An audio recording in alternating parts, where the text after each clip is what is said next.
हाँ, तो देखते हैं हम लोग ग्रीन हाउस प्रभाव और वैश्विक तपन। ठीक है, देखते हैं पहले ग्रीन हाउस प्रभाव क्या है। मैंने एक चित्र बनाया है। ग्रीन हाउस प्रभाव का रीजन है 4 गैस। ये 4 प्रमुख गैस याद रखिएगा, कार्बन डाइऑक्साइड, मीथेन, क्लोरोफ्लोरोकार्बन और नाइट्रस ऑक्साइड। ये 4 प्रमुख गैस है जो आपका ग्रीन हाउस प्रभाव का कारण है। तो इस बात को आप लोग बिल्कुल ध्यान रखिएगा। ग्रीन हाउस प्रभाव के ये चारों गैस कारण है, कार्बन डाइऑक्साइड, मीथेन, क्लोरोफ्लोरोकार्बन और नाइट्रस ऑक्साइड। अब देखिए, मैंने इधर पृथ्वी का एक चित्र बनाया है। इसको आप लोग ध्यानपूर्वक शांति समझिएगा। अगर न दिखे तो स्क्रीनशॉट लेके उसके बाद में लिख लीजिएगा। इसको जरूर बनाइएगा अपने नोट्स में।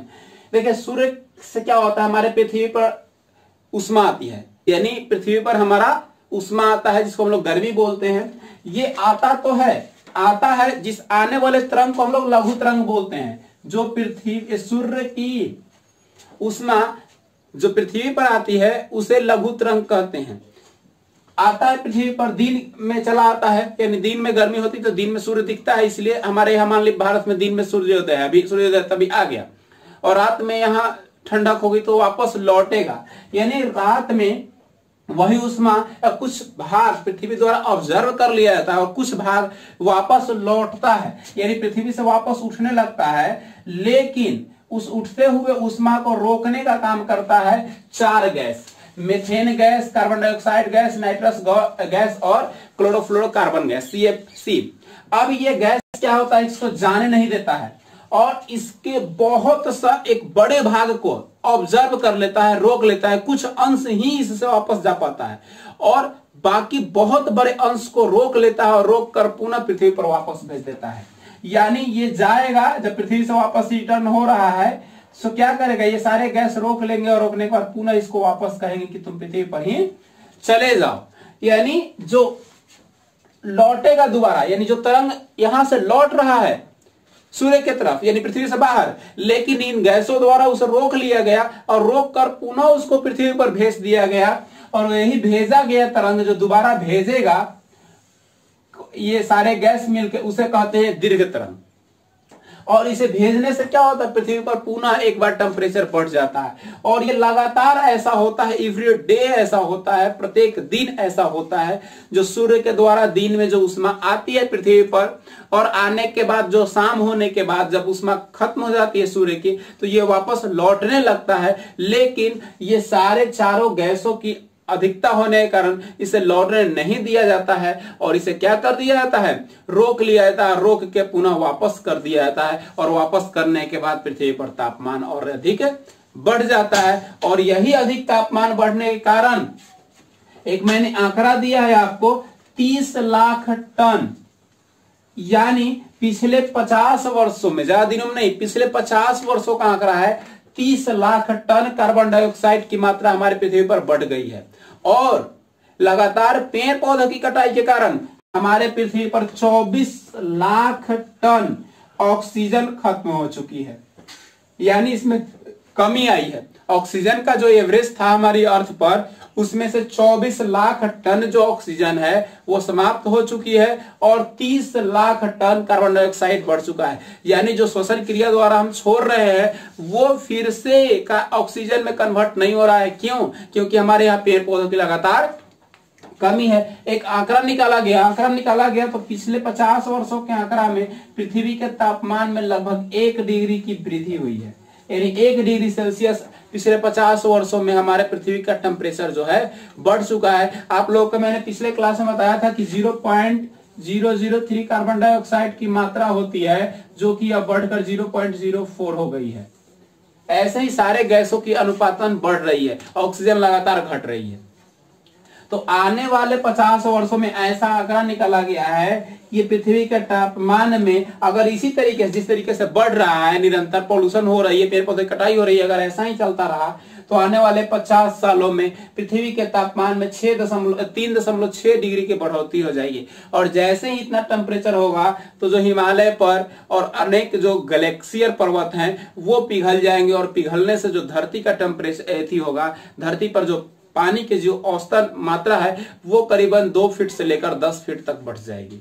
यानी हमारे यहाँ जो जल की अनुपात है अभी नदियों में, समुद्रों में, वो करीबन 2 फीट से लेकर 10 फीट ज्यादा बढ़ जाएगी। तो हो सकता है कि आने वाले साल में बहुत सारे जो शहर है वो जलमग्न हो जाए। तो ये लगातार पेड़ पौधों की कटाई के कारण है, ये ग्रीन हाउस के प्रभाव के कारण है। तो आपने तो देख लिया कि कैसे सूर्य की प्रकाश आती है और कैसे रोक कर ये सारे गैस पुनः पृथ्वी पर ही भेज देते हैं। अब देखिए मैं एक इधर आंकड़ा दिखा रहा हूं कि क्या हो रहा है, कैसे कार्बन डाइऑक्साइड गैस को ग्रीन हाउस गैस बोलते हैं।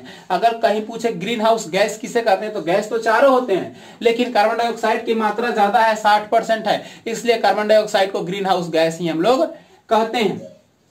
अब देखिए इधर मैंने एक आरेख बनाया है, डायग्राम बनाया है। डायग्राम में सबसे ज्यादा जो भाग है गैस में वो आपका 60% है कार्बन डाइऑक्साइड का, जिसमें फिर 20% है मेथेन गैस का, 14% है क्लोरोफ्लोरोकार्बन का और 6% है नाइट्रस ऑक्साइड का। यानी ये इस प्रकार से आपका 100% गैस जो है उसमें से ये डिवाइड हो चुका है, जिसमें सबसे ज्यादा पृथ्वी पर कार्बन डाइऑक्साइड गैस की मात्रा है, जो कि ग्रीन हाउस प्रभाव के लिए। ऐसे नहीं, ऐसे सबसे ज्यादा आपका नाइट्रोजन गैस है 78%, किंतु ग्रीन हाउस प्रभाव में जो गैस चारों है वो चारों गैसों के आरेख में सबसे ज्यादा कार्बन डाइऑक्साइड गैस है, जो कि 60% है। अब देखिए कार्बन डाइऑक्साइड गैस 1750 ईस्वी में इसका एक आंकड़ा निकाला गया था वैज्ञानिकों द्वारा। तो हमारे पृथ्वी पर 280 ppm थे। ppm यानी ppm एक यूनिट है, देखिए मुझे याद नहीं आ रहा है, पार्ट पर मिलियन, सॉरी, हाँ सही, पार्ट पर मिलियन,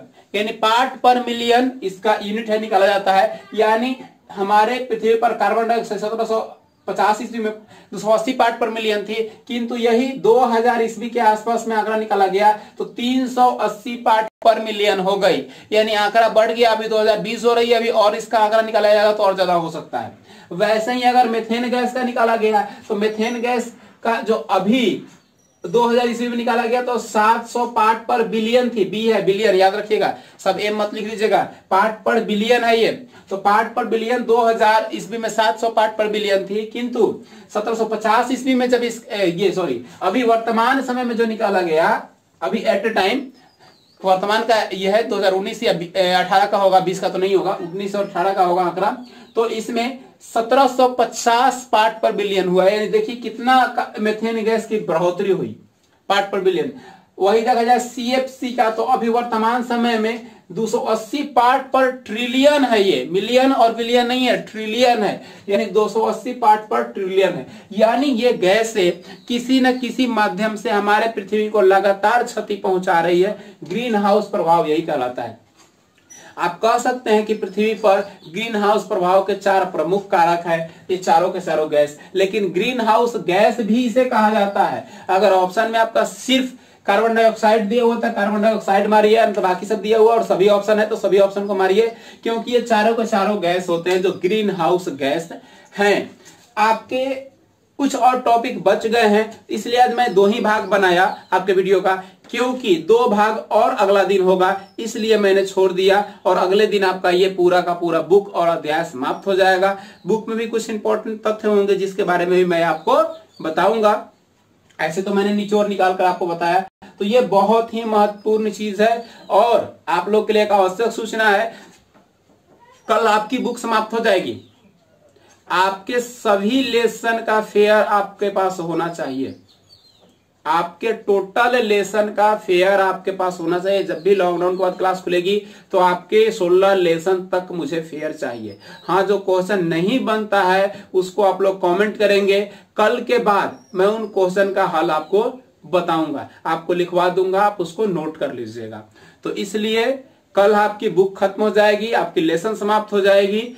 इसलिए आपसे निवेदन है कि आप सारे के सारे बुक का जो चैप्टर है उसका फेयर करें। जो क्वेश्चन नहीं बनता है वो मुझे कमेंट करें, मैसेज करें, स्क्रीनशॉट लेके भेजें या फोटो खींच के भेजें, मैं उसका सॉल्व आपको दूंगा। इसी के साथ आज इतना ही, आज 2 ही पार्ट पढ़ाई होगी। कल बाकी आपका 6 और 7 पार्ट में आपका ये अध्याय समाप्त हो जाएगा। जय हिंद, घर में रहें, सुरक्षित रहें।